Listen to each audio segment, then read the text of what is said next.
এবার অমর একুশে বইমেলায় একটি স্টলে ভাঙচুর করা হয়েছে। শুধু তাই নয়, মবের মাধ্যমে ওই স্টলটি বন্ধ করেও দিয়েছে বিক্ষুব্ধরা।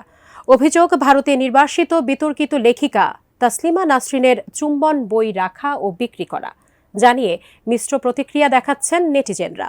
এছাড়া এই ঘটনার তীব্র নিন্দা জানিয়েছেন প্রধান উপদেষ্টা ডক্টর মোহাম্মদ ইউনূস।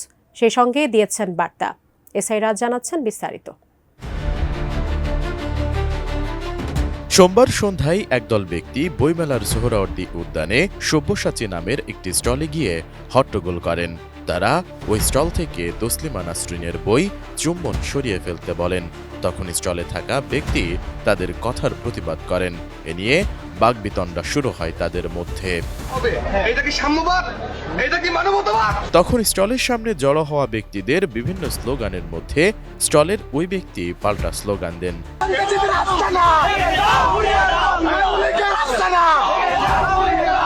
আর এতেই বাধে বিপত্তি, তৈরি হয় উত্তপ্ত পরিস্থিতি। পরে পুলিশ গিয়ে স্টলের ওই ব্যক্তিকে সরিয়ে নেয় এবং স্টলটি বন্ধ করে দেওয়া হয়।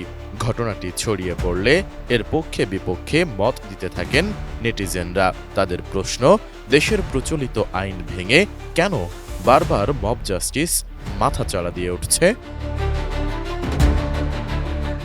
সঠিক প্যাড আর সঠিক তথ্য দিয়ে এসব সামলে নিব এক হয়ে। Monalisa sanitary napkin. এদিকে মেলা প্রাঙ্গণে এই বাকবিতণ্ডা ও হট্টগোলের ঘটনায় তীব্র নিন্দা জানিয়েছেন প্রধান উপদেষ্টা ডক্টর মোহাম্মদ ইউনূস। এ ধরনের বিশৃঙ্খল আচরণ বাংলাদেশের নাগরিকের অধিকার এবং দেশের আইন উভয়ের প্রতিই অবজ্ঞা প্রদর্শন বলে উল্লেখ করেছেন তিনি। 10 ফেব্রুয়ারি রাতে প্রধান উপদেষ্টার প্রেস উইং থেকে পাঠানো এক বিবৃতিতে একথা জানানো হয়।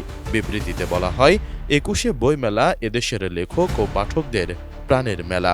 এদেশের সাহিত্যিক, প্রাবন্ধিক, চিন্তক, শিক্ষক, শিক্ষার্থী সহ সকল শ্রেণী পেশার বয়সের মানুষের মিলনস্থল। বইমেলায় এ ধরনের অপ্রীতিকর ঘটনা বাংলাদেশের উন্মুক্ত সাংস্কৃতিক চর্চাকে ক্ষুণ্ণ করে। 1952 সালের মহান ভাষা আন্দোলনের শহীদদের মর্যাদার প্রতি অবমাননা প্রদর্শন করে। অন্তর্বর্তীকালীন সরকার, পুলিশ এবং বাংলা একাডেমি কর্তৃপক্ষকে ঘটনাটি তদন্ত করে দোষীদের বিচারের আওতায় আনার নির্দেশ দেওয়া হয়েছে জানিয়ে বিবৃতিতে আরও বলা হয়, মেলায় নিরাপত্তা জোরদার করতে এবং এই তাৎপর্যপূর্ণ স্থানে যেন কোনো অপ্রীতিকর ঘটনা না ঘটে তা নিশ্চিত করতে পুলিশকে সব ধরনের ব্যবস্থা নিতে নির্দেশ দেওয়া হয়েছে।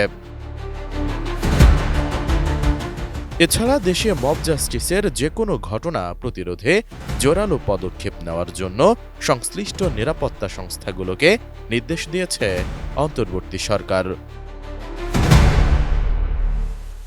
এসআই রাজ, এটিএন নিউজ, ঢাকা।